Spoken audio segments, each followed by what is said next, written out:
President Joe Biden's most aggressive move yet in the battle against COVID-19 is likely just days away from becoming reality. We're talking about the mandate that would require businesses with 100 or more employees to get vaccines or submit to weekly testing.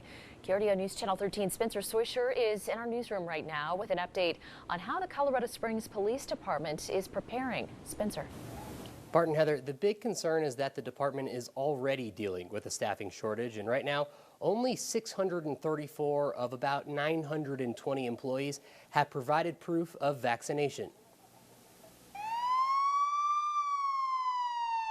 68%. That's the number of Colorado Springs police employees who won't have to deal with a mask mandate or weekly testing when the new federal rules from OSHA come down.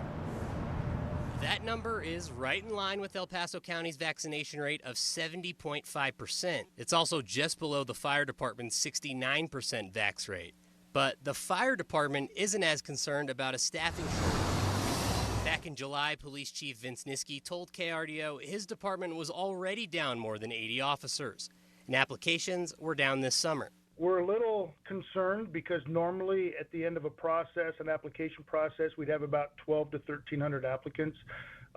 This last week when it closed, we had about 851. For now, there are no county or city mandates that would require employees to get the shot. And local leaders still aren't even sure what the final federal mandate will look like. It's my understanding that the rulemaking for that has not come out yet, so we don't have a specific understanding about what exactly that means and who exactly it will apply to. So for now, we wait, anxious to see how a mandate could impact a police department that is already responding to calls nearly a minute slower than last year.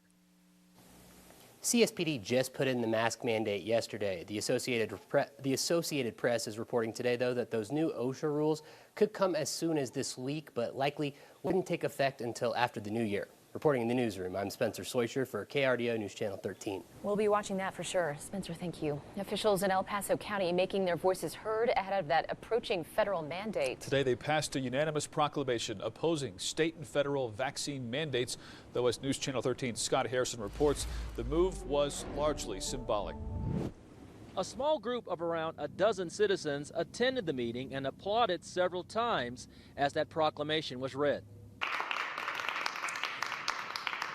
The group even posed for pictures with